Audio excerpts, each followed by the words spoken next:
Hello बच्चों, मैं आपके सामने आज लाख की चूड़ियाँ नामक कहानी लेके आई हूँ। लाख की चूड़ियाँ कहानी है कामतानाथ जी की।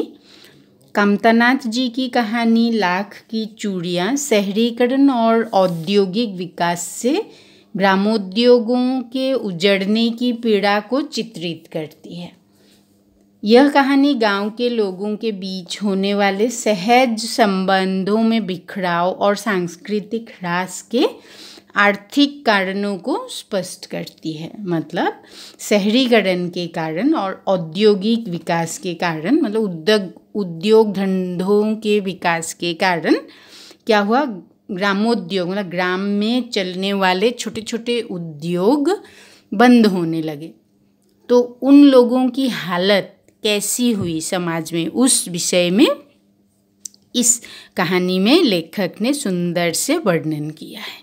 मतलब लाख की चूड़ियों को लिया है उन्होंने, लेकिन ऐसे बहुत सारे उद्योग थे जो बंद हुए, अब भी बंद हो रहे हैं ऐसा। तो इसीलिए उन्होंने मतलब एक ही चीज़ ली है और लाख की चूड़ियाँ उसको लेके समाज के सभी ग्रामोद्योगों के बारे में बताया है।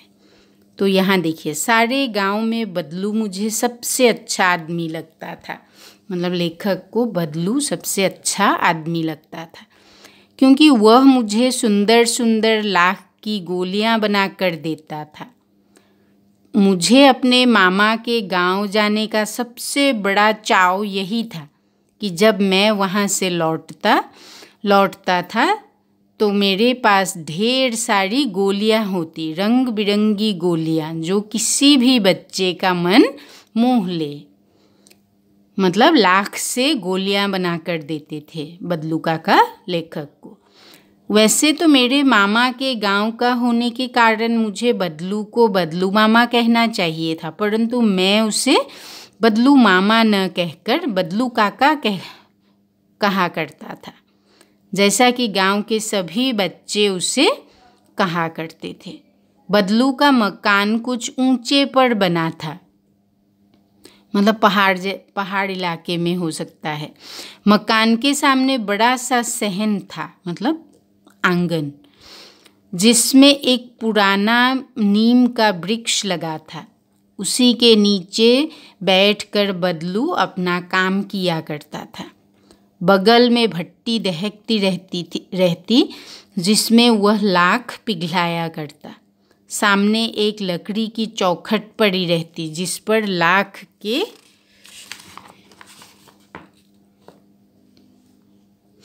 मुलायम होने पर वह उसे सलाख के समान पतला करके चूड़ी का आकार देता।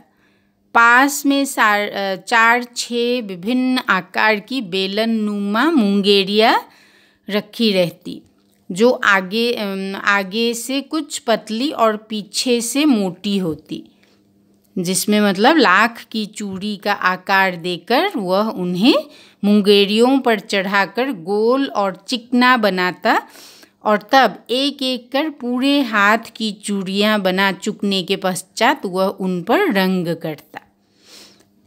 ठीक है, तो उसके बाद आया बदलू। यह कार्य सदा ही एक मचिए पर बैठकर किया करता था, मतलब बैठने की जगह जो बहुत ही पुरानी थी। बगल में ही उसका हुक्का रखा रहता जिसे वह बीच बीच में पीता रहता।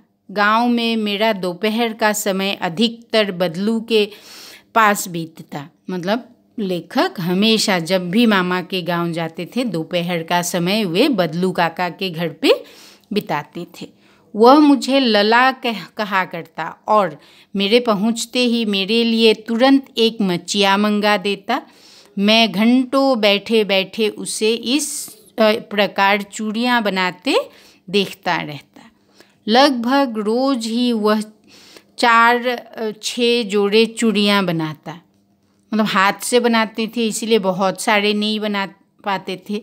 4 या 6 जोड़े चूड़ियाँ बनाते थे।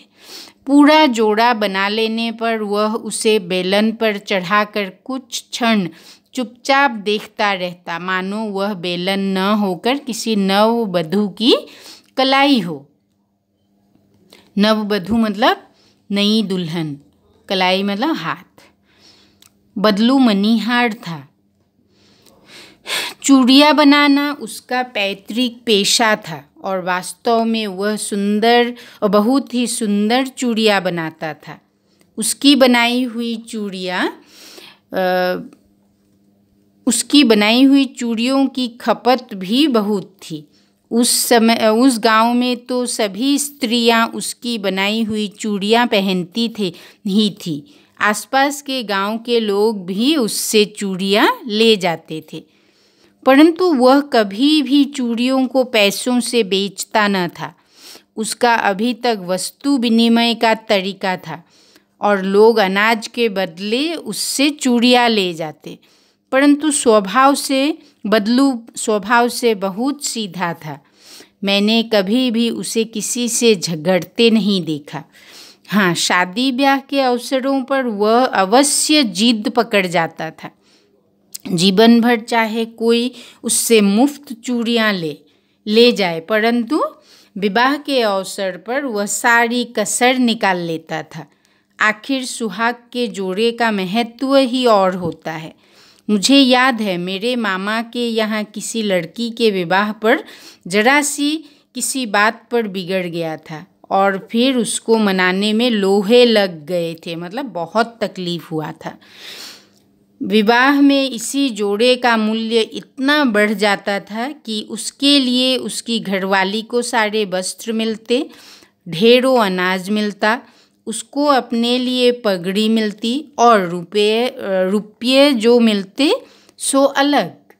देखो, ऐसे वह मतलब पैसे नहीं लेते थे, लेकिन शादी के लिए जो चूड़ियाँ बनाता था मतलब बदलू काका, उसके लिए वो पैसों के साथ साथ बहुत सारी चीज़ें भी लिया करता था।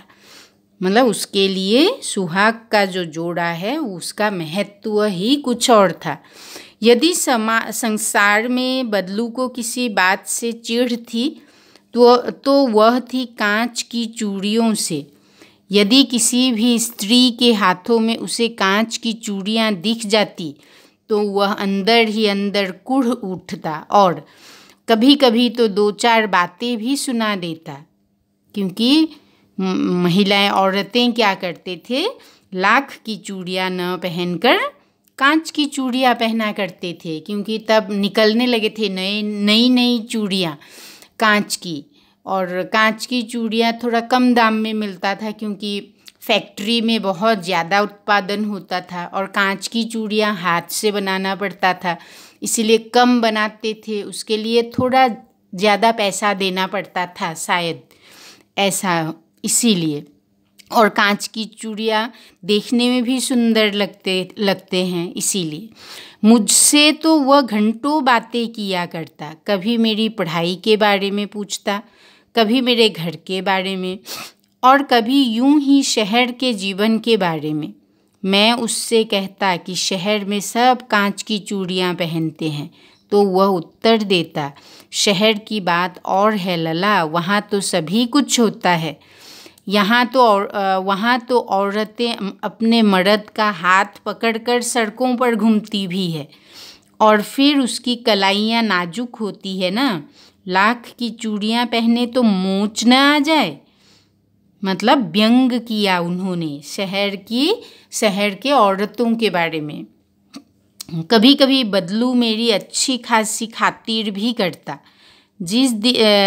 जिन दिनों उसकी गाय के दूध होता वह सदा मेरे लिए मलाई बचा कर रखता, और आम की फसल में तो मैं रोज ही उसके यहाँ से 2-4 आम खा आता। परंतु इन सब बातों के अतिरिक्त जिस कारण वह मुझे अच्छा लगता वह यह था कि लगभग रोज ही वह मेरे लिए 1-2 गोलियां बना देता। मतलब लाख की जो गोलियां हैं वो खेलने के लिए गोल गोल।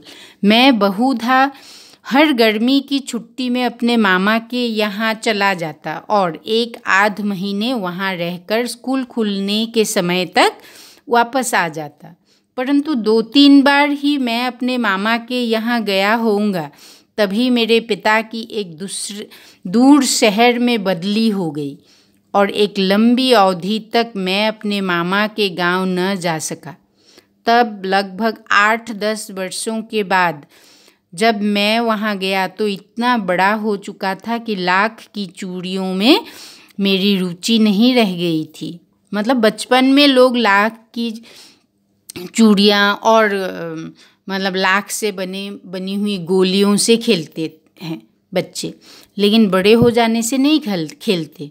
अतः गांव में होते हुए भी कई दिनों तक मुझे बदलू का ध्यान न आया।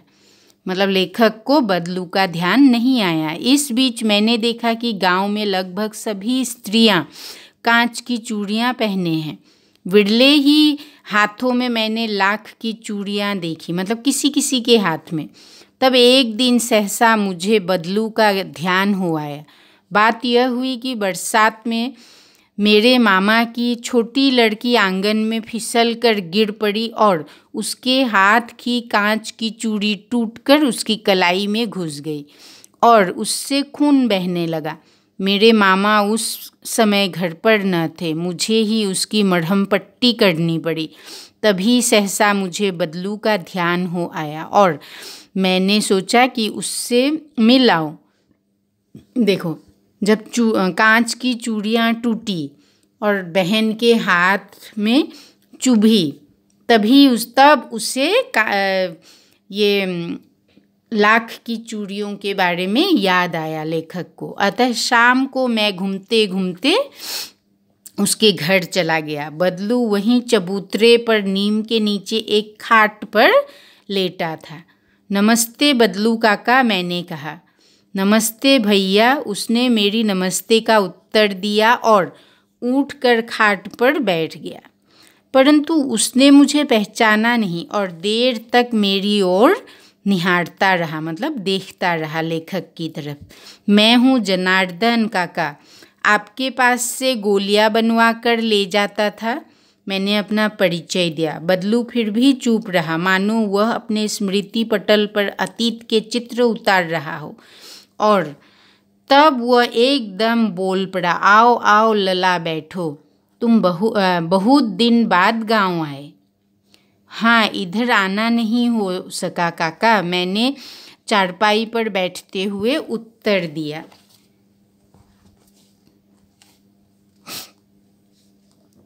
कुछ देर शांति रही। मैंने इधर उधर दृष्टि दौड़ाई। न तो मुझे उसकी मचिया ही नजर आई, न ही भट्टी। आजकल काम नहीं करते काका, मैंने पूछा। नहीं लला, काम तो कई साल से बंद है। मेरी बनाई हुई चूड़ियाँ कोई पूछे तब तो। गांव-गांव में कांच का प्रचार हो गया है। वह कुछ देर चुप रहा, फिर बोला, मशीन युग है न यह लला। आजकल सब काम मशीन से होता है। खेत भी मशीन से जोते जाते हैं और फिर जो सुंदरता कांच की चूड़ियों में होती है, लाख में कहाँ संभव है। लेकिन कांच बड़ा खतरनाक होता है, बड़ी जल्दी टूट जाता है, मैंने कहा। नाजुक तो फिर होता ही है ना लला। कहते कहते उसे खांसी आ गई और वह देर तक खांसता रहा। मुझे लगा उसे दमा है। अवस्था के साथ साथ उसका शरीर ढल चुका था। उसके हाथों पर और माथे पर नसें उभर आई थी। आने जाने कैसे उसने मेरी शंका भांप ली और बोला, दमा नहीं है मुझे। दमा मतलब एक बीमारी जिससे मतलब खांसी होती है और छाती पर मतलब भीतर से कफ जमा हो जाता है। फसली खांसी है, यही 1-2 महीने से आ रही है।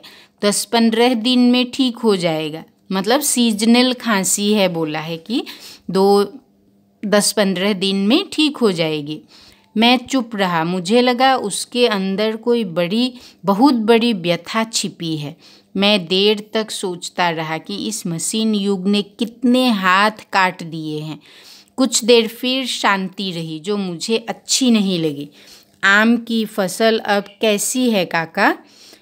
कुछ देर पश्चात मैंने बात का विषय बदलते हुए पूछा। अच्छी है लला, बहुत अच्छी है, उसने लहक कर उत्तर दिया और अंदर अपनी बेटी को आवाज़ दी। अरे रज्जो, लला के लिए आम ले आ, आम तो ले आ। फिर मेरी ओर मुखातिब होकर बोला, माफ़ करना लला, तुम्हें आम खिलाना भूल गया था। नहीं नहीं काका, आम तो इस साल बहुत खाए हैं। वाह वाह, बिना आम खिलाए कैसे जाने दूंगा तुमको। देखो, मैं चुप हो गया। मुझे वे दिन याद आए जब वह मेरे लिए मलाई बचा कर रखता था। गाय तो अच्छी है ना काका, मैंने पूछा। गाय कहाँ है लला, 2 साल हुए बेच दी, कहाँ से खिलाता। इतने में रज्जो, उसकी बेटी, अंदर से एक दलिया में ढेर से आम ले आई। यह तो बहुत है काका, इतने कहाँ खा पाऊँगा, मैंने कहा। वाह वाह, वह हंस पड़ा। शहरी ठहरे न, मैं तुम्हारी उम्र का था तो इससे चौगुने आम एक बखत में खा जाता था। आप लोगों की बात और है, मैंने उत्तर दिया। अच्छा बेटी, लला को 4-5 आम छाँट कर दो, मतलब वहाँ से खोज कर अच्छा सा सिंदूरी वाले देना। देखो लला कैसे हैं, इसी साल यह पेड़ तैयार हुआ है, मतलब नया आम का पेड़ तैयार हुआ है और सिंदूरी आम लगे हुए हैं और लला को खिला रहे हैं खुशी खुशी। रज्जो ने 4-5 आम अंजुली में लेकर मेरी ओर बढ़ा दिए। आम लेने के लिए मैंने हाथ बढ़ाया तो मेरी निगाह एक क्षण के लिए उसके हाथों पर ठिठक गई। गोरी गोरी कलाइयों पर लाख की चूड़ियाँ बहुत ही फब रही थी, मतलब अच्छे लग रहे थे। बदलू ने मेरी दृष्टि देख ली और बोल पड़ा, यही आखिरी जोड़ा बनाया था जमींदार साहब की बेटी के विवाह पर। 10 आने पैसे मुझको दे रहे थे, मैंने जोड़ा नहीं दिया, कहा शहर से ले आओ। मैंने आम ले लिए और खाकर थोड़ी देर पश्चात चला आया। मुझे प्रसन्नता हुई कि बदलू ने हार कर भी हार नहीं मानी थी। उसका व्यक्तित्व कांच की चूड़ियों जैसा न था कि आसानी से टूट जाए, मतलब उन्होंने अपनी जो मतलब गांव वालों के सामने या परिस्थितियों के सामने उन्होंने हार नहीं मानी। जो चूड़ियों के लिए चूड़ियाँ वे बनाते थे कांच की और लाख की, उसके लिए अगर ऐसे वे पैसे नहीं लेते थे, लेकिन कुछ चीज़ें देने से वे चूड़ियाँ देते थे। लेकिन शादी ब्याह के क्षेत्र में उन्हें पैसे तो देना पड़ता था, उसके साथ साथ कपड़े वगैरह भी उन्हें मतलब सम्मान करके देना पड़ता था, और जो दाम या कीमत वे रखते थे वही उन्हें देना पड़ता था। उस तरह से वे करते थे। और कांच की चूड़ियों से उन्हें बहुत ही घृणा थी, क्योंकि उनके मन में वो बस गया था कि मशीनी युग होने के कारण, मशीन से चूड़ियाँ बनाने के कारण अब उनका काम नहीं चल रहा है। कोई भी लाख की चूड़ियाँ नहीं पहनते, उसकी जगह पर कांच की चूड़ियाँ पहनने लगे हैं। ठीक है बच्चों, समझ गए। और वीडियो अगर अच्छा लगे तो सब्सक्राइब कर दीजिए और वीडियो को अंत तक देखिए, ठीक है।